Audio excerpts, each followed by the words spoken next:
Mesdames, Messieurs, bonsoir et bienvenue sur TPT+, la chaîne panafricaine des diasporas. Nous ouvrons ce bulletin d'information par le sommet ordinaire de la CEAC où le président de la République, Denis Sassou Nguesso, a passé ce mercredi 19 janvier 2022 le témoin à son homologue de la République démocratique du Congo, Félix Antoine Tshisekedi Tshilombo, à la présidence de la communauté économique des États de l'Afrique centrale à l'issue du 20e sommet ordinaire de la conférence des chefs d'État et des gouvernements de la CEAC déroulé en présentiel à Kintélé.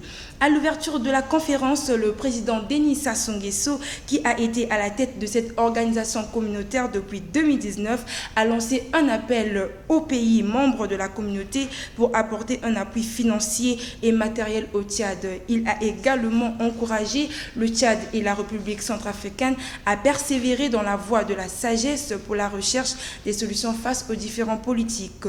Au total, 4 chefs d'État ont pris part à ce sommet aux côtés du président Denis Sassou Nguesso. Il s'agit du président de l'Angola, de la République centrafricaine, de la RDC et de la Guinée équatoriale. Décédé le 29 octobre 2021 à Paris suite à une maladie à l'âge de 78 ans, la dépouille de l'ancien Premier ministre Clément Mwamba sera rapatriée au Congo le 24 janvier 2022, après une cérémonie préalable en France. Le programme des obsèques émanant de la famille se présente comme suit.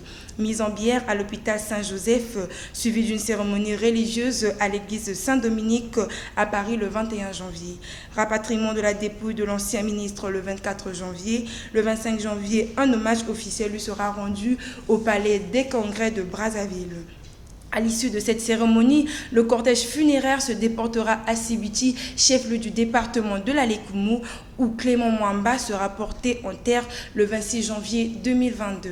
À l'est de la République démocratique du Congo règne un climat de tension dans les quartiers périphériques du Vira. C'est depuis le lundi dernier que les affrontements se succèdent dans ce quartier, opposant l'armée congolaise à une coalition de combattants maï-maï, sémant ainsi la panique dans les environs.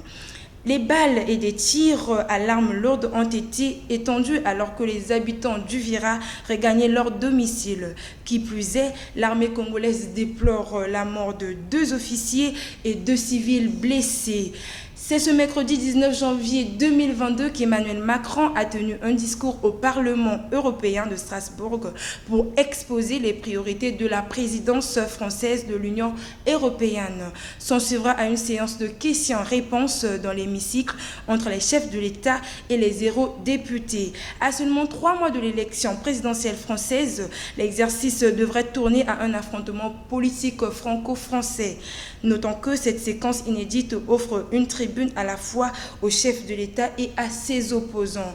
Mesdames, Messieurs, c'est ainsi que s'achève cette édition. Merci de l'avoir suivi et bonne suite de programme sur notre page YouTube TPT+ TV.